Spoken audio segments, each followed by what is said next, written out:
Are you wondering what to focus on when studying the DP-700 exam? Don't worry, since in this video I will break down the scope of the exam and cover the most relevant Fabric tools to know in the exam. Stay tuned! Welcome to the video, my name is Aleksi and on this channel I cover Microsoft Fabric and Azure related topics. In this video we will continue our DP-700 exam prep series and the link to the entire playlist can be found in the description. This is the episode 2 in this DP-700 exam prep series, and in this episode we will cover the scope of the exam and the most essential tools to know for the exam. After watching this video you will have a solid understanding of what you need to know to pass the exam. But now let's get started. Let's first talk about what are the skills that are needed for this exam. Questions in this exam are divided into 3 different sections. All of these sections are roughly worth of a third of a points in the exam. The first section is about implementing and managing an analytics solution. Now let's dive a bit deeper into this section to understand what kind of things you need to know. First, you need to know how to manage Fabric workspace settings, which means managing Spark, domain, OneLake, and data workflow settings. This means that you need to have a solid understanding of Fabric settings and capabilities to do changes to those settings if needed. Next, you need to know about implementing lifecycle management, which means things like version control, database projects, and deployment pipelines. If you're working as a data engineering Fabric environment and doing things even remotely properly, you should be encountering things like version control and deployment pipelines almost daily in your work. Thus, in my opinion, these things are an integral part of data engineering. Then you have to have some knowledge of how to configure security and governance, since data engineers should have the understanding of building secure data solutions in a world where new data regulations keep popping up every year. At least if you live somewhere in the European Union, you know what I'm talking about. So you need to know how to configure access on different levels from workspace level to very fine column and row levels. Then you need to know how to implement data masking and adding different sensitivity labels for your items and how to endorse different Fabric items. Lastly, in this section, you need to know how to orchestrate your data solutions. That is obviously a huge part of building production-ready data solutions. This means that you know when to use different tools like data pipelines, data flows, and notebooks. Then you have an understanding about scheduling and running your data solutions with an event-based trigger. Also, this orchestration covers using some dynamic elements like parameters and dynamic expressions to make your data solutions more dynamic. The next section we have in this exam is about ingesting and transforming the data, which are the core activities that come to mind when thinking about what data engineering is all about. Also, in my opinion, this is probably the best part of data engineering, and I tend to enjoy this part the most. But let's break down this section to understand what all of these fun activities are that we get to do as data engineers. First, you need to know how to design and implement different loading patterns. For example, is your data solution fetching all the data from the source every day, which means a full load, or does it utilize some type of incremental load, which means that only a subset of the data is received daily? Even though data modeling is not playing a huge role in this exam like it is in DP-600 exam, we still need to understand some core principles of dimensional data modeling, since this exam will require you to know how to load data into dimensional data model. Then you need to know how to ingest and transform different types of data. First, we have the batch data, that is the most traditional form of data, and this just means that data is arriving in some type of sets, or in other words, batches. You have to know about different Fabric tools and which data engineering tools to use in different scenarios. For example, which tools are you going to use to ingest the data, or are you going to use a data virtualization method like a shortcut or mirroring, bringing the data to available Fabric without actually copying it over. Then you have to know about the different data stores like lakehouses and warehouses and choose an appropriate data store for your data. Then you need to have the skills to transform the data using the programming languages that are used in those different Fabric tools. And in the scope of this exam, those are PySpark/Python, KQL, and 2 different dialects of SQL, which are T-SQL and SparkSQL. Also, you need to know some basic transformations like grouping, aggregating, and denormalizing the data. And those who have done data engineering previously know that everything doesn't work seamlessly all the time, and there could be some duplicates in the data, or it could be missing or arriving late. And you need to be prepared to handle those kind of situations. And this is also measured in the exam. Next, you need to know how to ingest and transform the data, for which Fabric has also many excellent tools for. And you need to have the understanding to pick up the right tool for the job based on the situation. In the scope of this exam, we have event streams and Spark structured streaming. Also, the concept of windowing functions is typically important to understand when dealing with streaming data, and thus that concept is part of this exam as well. Then we move into our third and last section of this exam, that is monitoring and optimizing an analytics solution.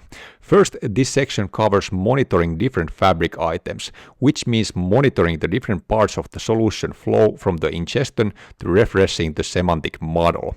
Also, configuring alerts is part of this, since usually people want to be notified when something goes wrong than manually observe things daily. And after something has gone wrong, we need to do something about it. And thus, identifying and resolving errors is part of this exam. This means that you have the understanding of solving problems with the most essential tools in this exam, like pipelines, data flows, notebooks, event houses, event streams, and T-SQL. Also, when doing data engineering, things can be done in multiple different ways, and sometimes there could be a huge performance difference between different methods, and optimizing performance is one of the important aspects of data engineering work, and thus it is also part of the DP-700 exam. This exam measures how you optimize performance related to some of the core items and tools covered in this exam, like lakehouse tables, pipelines, data warehouses, event streams, and event houses. Also, optimizing Spark and query performance are also covered. And tada! This is the overall scope of the DP-700 exam. So if you feel comfortable that you know all of these things in the Microsoft Fabric context, congratulations to you. You can now turn off this video and you are ready to take the exam, and most likely going to pass it. However, if you are a bit unsure about these topics, keep watching, since we are going to dive way deeper into these topics. I know that for some people the number of skills measured in this exam can feel quite overwhelming, and next I want to highlight some of the key Fabric items/tools that most of the questions in the exam are going to be about. We can roughly divide those tools into data movement and transformation tools, and then to data stores.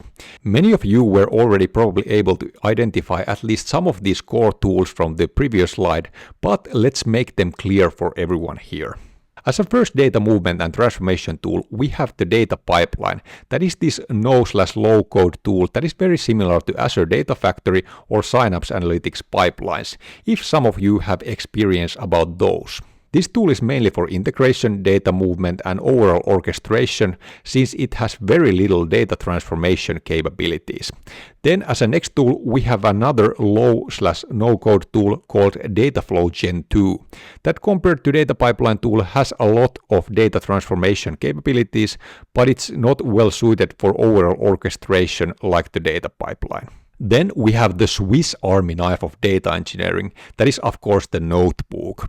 What comes to the data movement and transformation, this tool covers you in every front. However, notebook is a code-based tool, and you will need to know how to write code to use this tool. Personally, this is my favorite tool of these three, but has a steeper learning curve compared to data pipeline and data flow, especially if you are new to programming. Next, we have yet another no/low code tool called Event Stream that is meant for moving and transforming streaming data. Then we have the data stores covered in this exam. First, we have the lakehouse that can store many different types of data, since it has the possibility to store raw files in addition to the typical table formatted data in the Delta tables. This data store integrates well with all just covered data movement and transformation tools, but I would say that the most native way to operate this data store is using a notebook. Then we have a warehouse that reminds a lot of typical Microsoft SQL databases. And like with those databases, Microsoft's dialect of SQL called TransactSQL or T-SQL is used to operate this database. Also, people familiar with other Microsoft databases know that you can build stored procedures in those databases, and warehouse is not an exception to this. So that means that this data store acts as a data transformation tool as well. This data store integrates best with data pipeline and data flow Gen 2 of the data movement and transformation tools that are part of this exam. Then as a last data store, we have the event house, which is a data store meant for handling streaming data, which means that this data store is most well suited to integrate with the event stream tool. Most of the questions in the exam are going to be about these tools and their usage. So in this series, we are going to start learning about these tools and then expand our knowledge later on with those other aspects like deployment pipelines, version control, and workspace management, etc. after we have learned these core tools and concepts and use these hands-on in the tutorials/demos that we are going to have in this series. Next, let's open up Fabric and let's have a quick introduction/overview of these core tools to get a better idea what we are going to learn next in this series. Before we open Fabric, I would like you to know that I spent a ton of my free time creating these videos for you, and that's why I would like you to hit that like button and subscribe to the channel for more DP-700 and Fabric content. This doesn't cost you anything, and I would highly appreciate that. Also, if you'd like to support the channel with a cup of coffee, you can do so by clicking the Buy Me a Coffee link that can be found in the description. But now, let's go to Fabric. Now we are in Fabric. Let's just do a quick overview of the key Fabric tools that are part of the DP-700 exam that I covered in that last slide. Let's start with the data pipeline. Let's go to Create page and let's create a new data pipeline, and let's name that according to our naming conventions. And then this opens up this pipeline development canvas. And here we can start to build our pipeline. And we can just select one activity to this pipeline. I can add one copy data activity. That is one of the most important activities in the data pipeline tool. And like I mentioned before, this data pipeline tool is this no/low code tool where we can just add these nodes or activities to this pipeline canvas and then execute them according to this logical order that we define in this pipeline tool.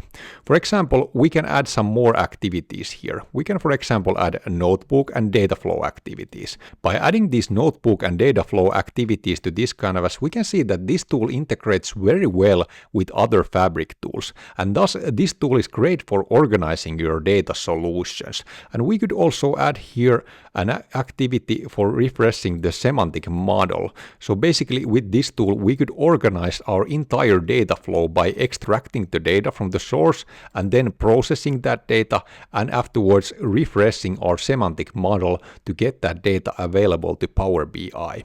And like discussed, this tool itself has very little data transformation capabilities, but for this kind of a data flow orchestration, this is a wonderful tool. And we can also define some conditional logic and add some loops to this tool as well, but those are more advanced topics that we are going to cover later on. But yeah, now we're just scratching the surface what comes to this data pipeline tool, and there are some depth to this tool as well, and there are some expression language and parameters and variables that you need to learn if you want to master this tool. But we are going to come back to this tool in this series. Next, let's talk about the Dataflow Gen 2 tool, and let's go back to the Create page and let's create Dataflow Gen 2. And this will open up the Dataflow Gen 2 canvas, and here we could add some data to this canvas. And I will connect this to a one data store that I have in Fabric, which is going to be my lakehouse here. And I want to connect it to that lakehouse and get some data from that lakehouse. And here we could select the data that we want from this lakehouse. And I have been using this lakehouse as part of my data engineering series, so I have some data here. And I can, for example, pick this animals table here and click Create. And this will then add that data to this data flow canvas. And as we can see, this Dataflow Gen 2 is this Power Query based transformation tool. And if you're familiar with Power Query, you can find this tool to be very similar to that. And here we could actually start to do some transformations to this data that we added here. We just have a couple of rows of data and a couple of columns there. And here we could add some transformation and maybe choose some columns. I would probably could just pick the name here and click OK. So we can see that this tool is also this kind of a no/low code tool where we can do transformations by just choosing different options from this UI. But yeah, like with the data pipeline tool, we are just scratching the surface here, and there is much depth to this tool as well that we're going to cover later on in this series. Let's close this data flow for now, and we don't need to save that. And let's go to one notebook that I have here. Here I have a notebook. Notebook is this code-based tool. And like I said, I would describe this as Swiss Army knife of data engineering, because you can do pretty much everything with notebook, even though it's not always reasonable to do so. For example, data flow and data pipeline have many great built-in connectors to different source systems, and with Notebook you would probably have to code the logic to integrate to those source systems, but with data pipeline and data flow you have those connectors available there, so you don't have to do a huge setup to get the connection to the source system. But what comes to the data transformations, I usually prefer this tool, since this gives you a lot more options what you can do with your data, since you are allowed to write your own code. Of course, like I said previously, the learning curve for this tool is way steeper, because you have to know some programming in order to use this one. And what comes to the programming languages that we can use with this tool, we have plenty of options here.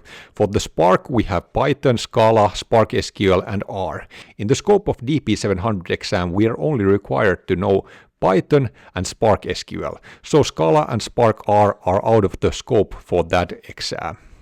Then we also have some Python notebooks that don't have Spark pre-installed, and also T-SQL notebooks available here as well. But yeah, like with data pipeline and data flow, we are just scratching the surface tiny bit with this tool as well, and we will come back to this tool in this series later on. Next, let's talk about the event stream tool, and let's go to the create page and let's create one event stream, and let's name our event stream and let's create that one. And here we have the event stream development canvas, and then we can use some sample data that we have available here in Fabric, so we don't have to import our own data. And we can, for example, use this bicycles data here, and let's name our data source as bicycles and click add. And here we can see the actual event stream development canvas.